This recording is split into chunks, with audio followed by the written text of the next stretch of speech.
बच्चों, आज हम लोग ऑर्गेनिक केमिस्ट्री पार्ट 3 लेके आए हैं, जिसमें हम लोग पढ़ेंगे nomenclature of organic compound. Nomenclature of organic compound naming लिखने के लिए आता है। ये बहुत ही इम्पोर्टेंट है और बहुत अच्छा है। अगर समझ में आ जाए तो बहुत एक आराम से हम लोग इसको कर लेते हैं। अब नॉमेनक्लेचर करने से पहले हम लोग ये देखते हैं कि what is the meaning of IUPAC।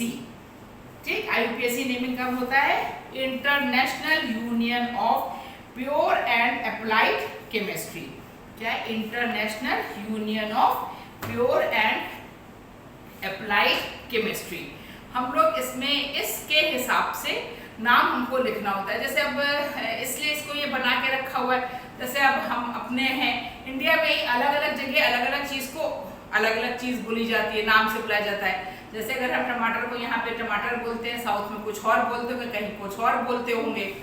तो एक सिस्टम बनाया गया जिससे कि अगर हमने जो चीज़ के बारे में हम यहाँ इंडिया में बात कर रहे हैं, चाइना भी उसको समझ जाए ये इसके बारे में बात है, अमेरिका में भी सेम बात हो जाए, फ्रांस में भी सेम बात हो जाए, तो उसका नाम जो है एक सिस्टम बना के रखा हुआ है कि उसी हिसाब से हम नाम करेंगे। कॉमन नेम हमने कुछ भी रख दिया, जैसे एसिटिक एसिड है, एसिटिक एसिड है, अब उसका IUPAC नेम कुछ और है, कॉमन नेम एसिटिक एसिड है। हम लोग अपने साधारण बोल में क्या बोलते हैं, उसको सिरका बोल देते हैं कि ये सिरका है।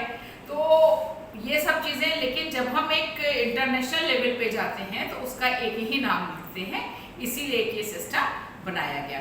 उसके हिसाब से हम कार्बन का, हमने जैसे बोला था कि बहुत सारे कंपाउंड्स बने हैं, अलग अलग नंबर के लिए हमने अलग अलग नाम को चूज किया है।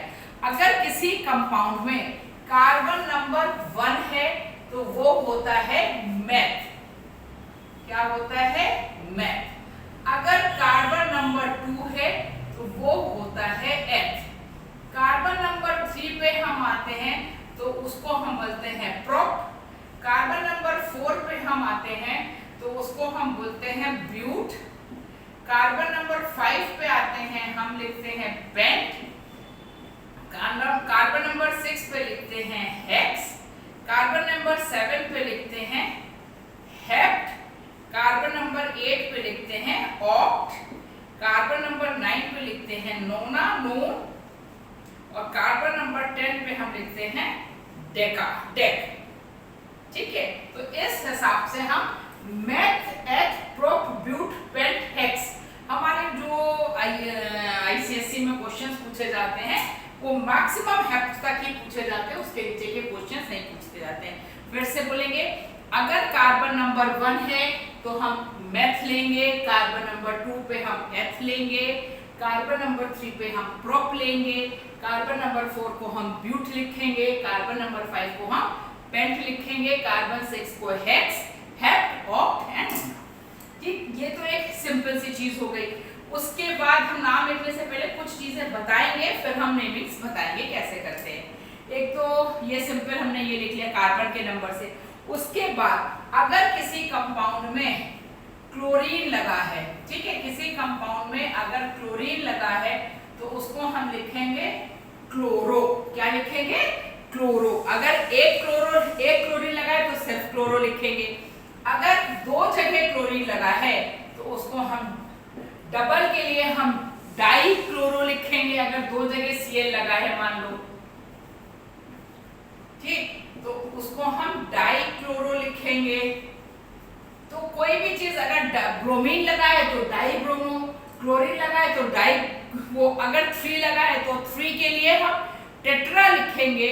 अरे सॉरी 3 के लिए हम क्या लिखेंगे? ट्राई लिखेंगे। और 4 के लिए हम टेट्रा लिखेंगे। अगर चारों पे कोई और कंपाउंड्स लगा है तो हम उसको टेट्रा लिखेंगे। तो क्या लिखेंगे? 1 के लिए केवल मतलब मोनोक्लोरो या केवल क्लोरो, 2 के लिए डाइक्लोरो, 3 के लिए ट्राइक्लोरो, 4 के लिए टेट्राक्लोरो। अब ये एक कॉमन हो गया।